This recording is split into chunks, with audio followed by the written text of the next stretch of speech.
Donald Trump swept into office on a wave of populist anger, promising to restore the American dream for the forgotten man. He pledged to bring back jobs, boost wages, and revitalize the middle class.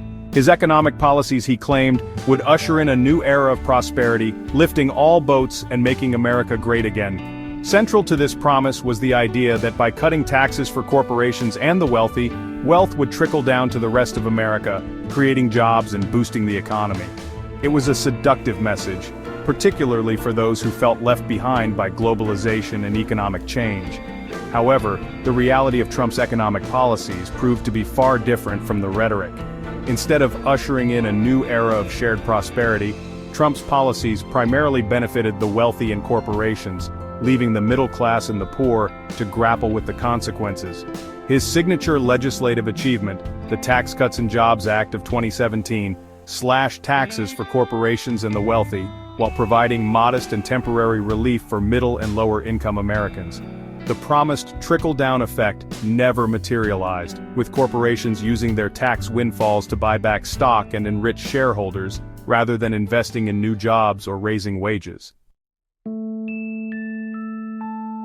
The idea behind trickle-down economics is deceptively simple: cut taxes for the wealthy and corporations, and they will invest the extra money, creating jobs and stimulating economic growth that will benefit everyone. This theory, popularized in the 1980s under President Ronald Reagan, has been repeatedly debunked by economists, who point out that there is little evidence to support it. In practice, trickle-down economics has consistently led to increased income inequality, with the benefits of economic growth flowing disproportionately to the wealthy. The Trump tax cuts were no exception. Despite promises that they would pay for themselves through economic growth, the tax cuts ballooned the federal deficit, adding trillions of dollars to the national debt. Meanwhile, economic growth remained sluggish, falling short of the administration's projections. The promised surge in wages for working Americans never materialized, and many middle-class families found themselves struggling with rising healthcare costs, stagnant wages, and increasing economic insecurity. In addition to the tax cuts, Trump pursued a number of other economic policies that proved detrimental to the middle class. His trade war with China, launched under the banner of protecting American jobs, resulted in higher prices for consumers and businesses, as tariffs on Chinese goods drove up the cost of imported goods. American farmers, many of whom rely on exports to China, were particularly hard hit, as they found themselves shut out of one of their largest markets. Trump's deregulation agenda, while touted as a boon to businesses, often came at the expense of consumers and the environment. His administration rolled back regulations on everything from environmental protection to financial services, arguing that these regulations were stifling economic growth.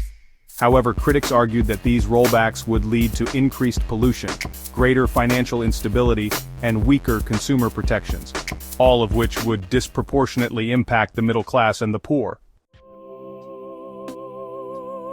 Trump's economic policies, despite his promises to the contrary, ultimately failed to deliver for the middle class and the economically disadvantaged.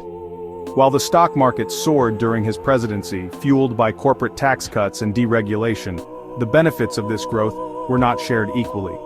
Income inequality continued to widen, the federal deficit ballooned, and many middle-class families found themselves struggling to make ends meet.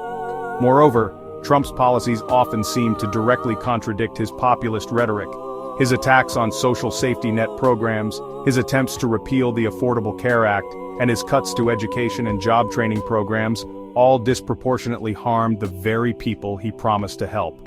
In the end, Trump's economic legacy is one of broken promises, missed opportunities, and a widening gap between the haves and the have-nots.